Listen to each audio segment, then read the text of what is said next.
नमस्कार। भारत और पाकिस्तान के बीच संघर्ष विराम की घोषणा यानी सीज फायर की घोषणा कर दी गई है। घोषणा किसने की, यहाँ पर यह बहुत मायने रखता है। ये घोषणा अमेरिका के राष्ट्रपति डोनाल्ड ट्रंप ने की। बेगानी शादी में अब्दुल्ला दीवाना क्यों है, ये समझ में नहीं आया।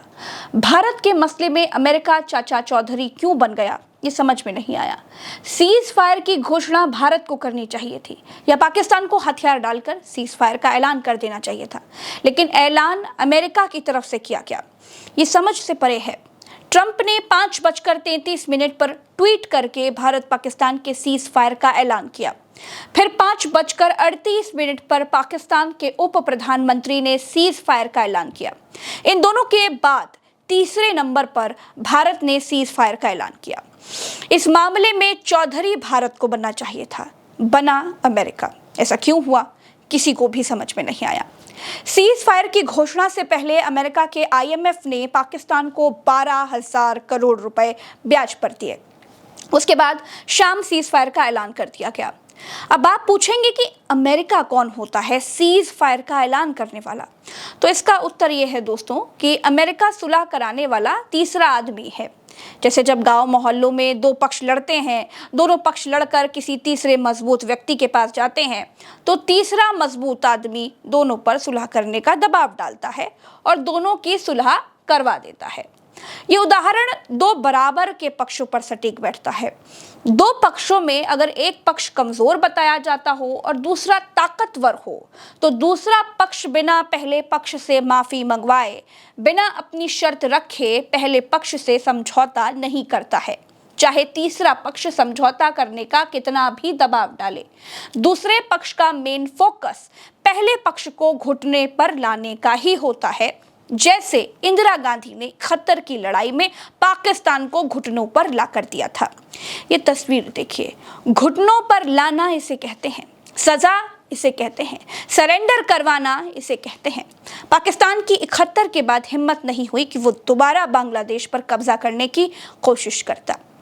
इंदिरा गांधी के ऊपर भी बहुत दबाव था, लेकिन इंदिरा गांधी को जो करना था वही किया।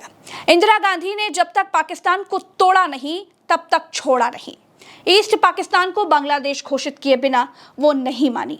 जब पाकिस्तानी सेना ने भारत की सेना के आगे सरेंडर किया, अपने हथियार जमीन पर रखकर अपनी हार स्वीकार की, तो पूरी दुनिया ने देखा हमारे देश की सेना वही है। सेना नहीं बदली है, सेना और ज्यादा ताकतवर हुई है। सेना का मनोबल 71 से ज्यादा और ऊंचा हुआ है, लेकिन हमारे देश के प्रधानमंत्री बदल गई हैं, तब इंदिरा थी। एक पक्ष ये भी है कि भारत और पाकिस्तान के बीच सीज फायर को लेकर बात चल रही थी।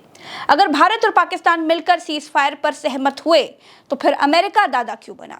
ये बात ठीक है कि युद्ध नहीं होना चाहिए, लेकिन पाकिस्तान लातों का भूत है। सीज फायर होने के बाद भी मैं बड़ी जिम्मेदारी से इस बात को कह रही हूं कि पाकिस्तान को घुटनों के बल लाने वाली तस्वीरें आनी ही चाहिए थी। हमारी भारतीय सेना ऐसा करने में सक्षम भी है। 3-4 दिन में सिर्फ बचाव की मुद्रा में ही भारतीय सेना ने पाकिस्तान की चूल्हे हिला दी। अगर अटैक की मुद्रा में होती तो पाकिस्तान का क्या होता, ये तो खुदा भी नहीं जानता। क्या सीज फायर के लिए कुछ नियम शर्तें रखी जाएंगी? क्या कोई समझौता किया जाएगा? पाकिस्तानी आतंकी अगर अब भारत में कोई घटना करते हैं तो पाकिस्तान का क्या अंजाम किया जाएगा? आतंकी घटनाओं के लिए पाकिस्तान की क्या जिम्मेदारी तय की गई है? अभी इस पर कोई बयान या फिर कोई आधिकारिक बात निकल करके सामने नहीं आई है। दोस्तों, मैं प्रज्ञा मिश्रा सेना और देश के मामले में हमेशा अपने देश के साथ खड़ी रहूंगी। अपने देश की सेना का मनोबल हमेशा ऊंचा रखूंगी, लेकिन सीज फायर का मसला पॉलिटिकली लिया गया। अब ये सवाल बनता है कि ट्रंप कौन है भारत में सीज फायर का ऐलान करने वाले? हमारे देश में अपने प्रधानमंत्री हैं, अपने राष्ट्रपति हैं, अपने सेना प्रमुख हैं। भारत कमजोर राष्ट्र नहीं है।